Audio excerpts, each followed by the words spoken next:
दोस्तों, आज मैं आपको क्राइम की जिस कहानी को सुनाने जा रहा हूं उसे आप कलयुगी प्रेम की शर्मनाक अंत की कहानी भी कह सकते हैं, जिसकी शुरुआत मुंबई से हुई थी और अंत देश की राजधानी दिल्ली में हुआ। तो चलिए दोस्तों, इस कहानी को हम लोग शुरू करते हैं। वो श्रद्धा जिसने प्यार के खातिर अपने माँ बाप को छोड़ा, और वो माँ जिसकी साल 2020 में बेटी की याद में मौत हो गई। पिता 2016 से ही पत्नी और बच्चों से अलग रहने लगे थे। पिता से बेटी श्रद्धा की कम बात होती थी, क्योंकि बेटी ने साल 2019 में अपने माँ बाप की परवरिश के सामने अपने प्यार को चुना था, और दोनों पहले मुंबई में लिव इन रिलेशन में रहने लगे थे।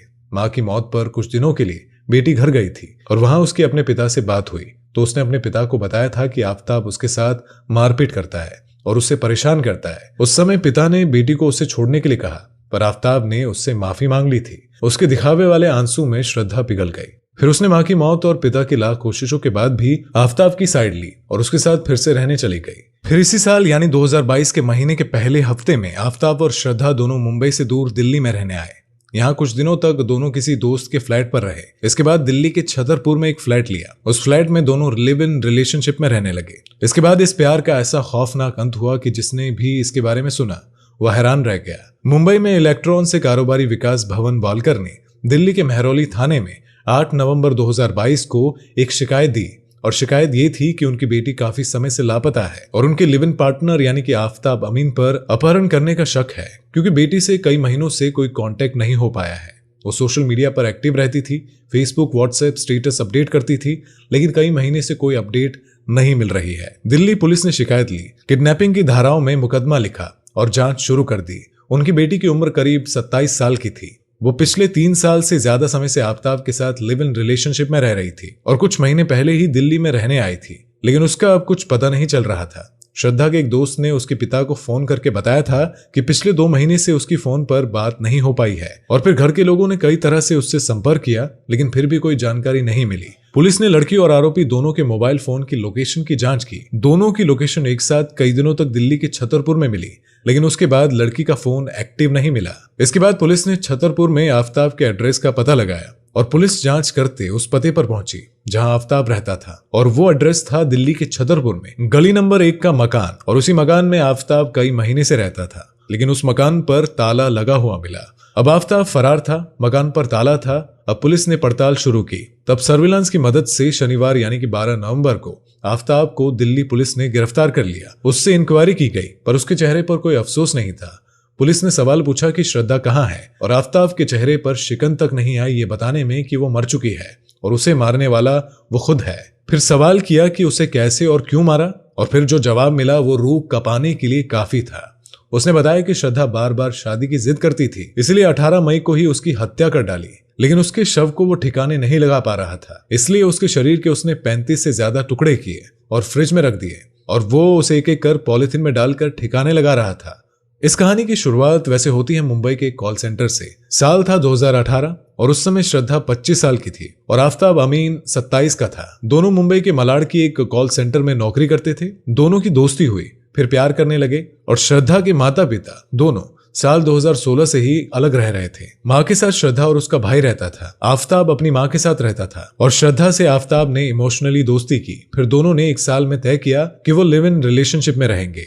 साल 2019 में दोनों लिव इन में रहने लगे, और इसके लिए उन्होंने मलाड में एक किराए का कमरा ले लिया। जब माँ ने विरोध जताया तो श्रद्धा ने कहा कि वो 25 साल की हो गई है और मुझे अपने फैसले लेने का पूरा अधिकार है। मुझे आफ्ताब अमीन पूनावाला के साथ लिव इन रिलेशन में रहना है, और मैं आज से आपकी बेटी नहीं समझो। और ये बात कहकर श्रद्धा अपने घर से सामान लेकर जाने लगी थी। माँ बाप ने उसे काफी समझाया, लेकिन वो नहीं मानी। दोनों एक साथ लिव इन में रहने लगे।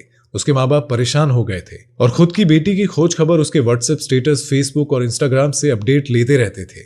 इस तरह 1 साल का वक्त निकला और श्रद्धा की माँ सुमन परेशान रहने लगी, और आखिरकार 23 जनवरी 2020 को सुमन की मौत हो गई। सुमन की मौत पर 4 साल पहले से अलग रहने वाले उनके पति और 1 साल से लिव इन में रहने वाली बेटी श्रद्धा भी आखिर बार वहां पहुंची थी।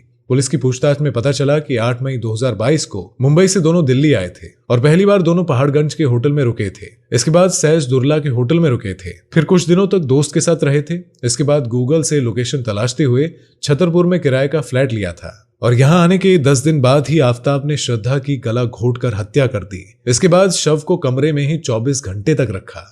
अब वो शव को ठिकाने लगाना चाहता था, लेकिन शव को बाहर कैसे निकाला जाए इसके बारे में उसके दिमाग में कुछ नहीं आ रहा था। और दिल्ली में आफताब के पास कार भी नहीं थी। अकेले सबको ठिकाने लगाना मुश्किल काम था, इसलिए उसने सोचा कि अब इसको कई टुकड़ों में काट कर ठिकाना लगाया जाए। अब ऐसा करने के लिए उसने अपने पुराने फूड ब्लॉगर वाला तरीका चुना। मार्केट में जाकर पहले आरी खरीदी और फिर 300 लीटर वाला एक फ्रिज ले आया और साथ में कई रूम फ्रेशनर भी ले आया। ये सब कुछ लाकर उसने कमरे में रख दिया और बाथरूम में शव को रखकर आरी से उसके कई टुकड़े किए। हाथ और पैर को दर्जनों टुकड़ों में काटा और फिर उसे प्लास्टिक में पैक करके फ्रिज में रखा। रूम फ्रेशनर को बार बार कमरे में डालता था ताकि कमरे से बदबू ना आए।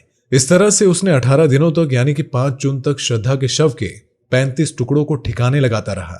घर से वो बैग में शव के टुकड़ों को डालकर रोजाना रात में मेहरौली के जंगल में लेकर अलग अलग इलाकों में फेंकता रहा और जब तक फ्रिज में शव रखा रहा उस दौरान तक वो जोमेटो से ऑनलाइन खाना मंगाकर उसी फ्रिज में रखता था और उसी में से खाना निकालकर खाता भी था और श्रद्धा के शव के टुकड़े भी रखता था। इसी बीच पिछले कई महीनों से पिता की बेटी से कोई बात नहीं हो रही थी। उसका फोटो भी अपडेट नहीं हो रहा था, न व्हाट्सएप पर और न ही फेसबुक पर। और इन्हीं अपडेट्स के जरिए पिता अपनी बेटी की खोज खबर लेते थे। लेकिन ऐसा न होने से उन्होंने अपने बेटे से फोन पर पूछा।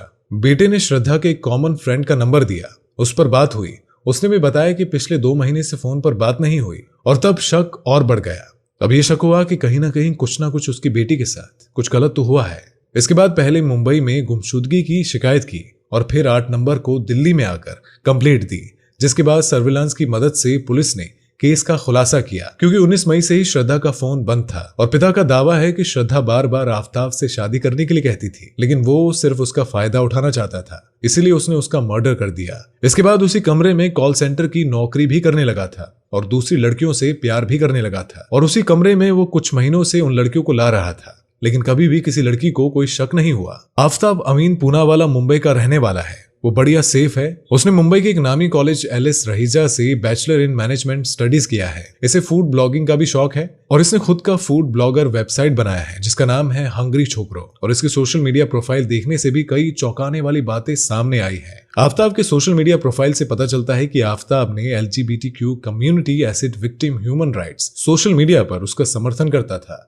दीपावली पर पटाखों की जगह अपने अंदर के अहंकार को जलाने की बात करता था। आफताब ने 28 जनवरी 2015 को अपनी फेसबुक की डीपी में LGBTQ कम्युनिटी का सपोर्ट करने वाला फोटो लगाकर रखा था। वहीं 29 अक्टूबर 2015 को दीपावली पटाखों की जगह अपने अंदर के अहंकार को जलाने की बात करने वाली पोस्ट को शेयर किया था। श्रद्धा की सनसनीखेज हत्या में केस के आरोपी आफताब अमीन बॉम्बले ने दावा किया जा रहा है कि कहीं उसने हॉलीवुड की वेब सीरीज टेस्टर देखकर तो ये आइडिया नहीं लिया है और इस एंगल से भी इस केस की जांच हो रही है। हालांकि कुछ मीडिया रिपोर्ट ने यह दावा किया है कि टेस्टर क्राइम देखकर उसे आइडिया मिला था, जिसके बाद उसने श्रद्धा की हत्या कर उसके 35 टुकड़े किए और शव से बदबू न आए तो इसलिए उसने अगरबत्ती और रूम फ्रेशनर का इस्तेमाल किया था। हालांकि पुलिस अभी भी इस केस की जांच कर रही है और वक्त के साथ साथ इस केस में और भी कई परतें खुलती जाएंगी। दोस्तों, इस कहानी के बारे में आपके विचार क्या है, हमें कमेंट बॉक्स में जरूर बताएं। और दोस्तों, अगर आपको हमारा ये काम पसंद आया हो तो वीडियो को लाइक शेयर जरूर कीजिएगा और साथ ही साथ चैनल को सब्सक्राइब करना मत भूलिएगा। Thanks for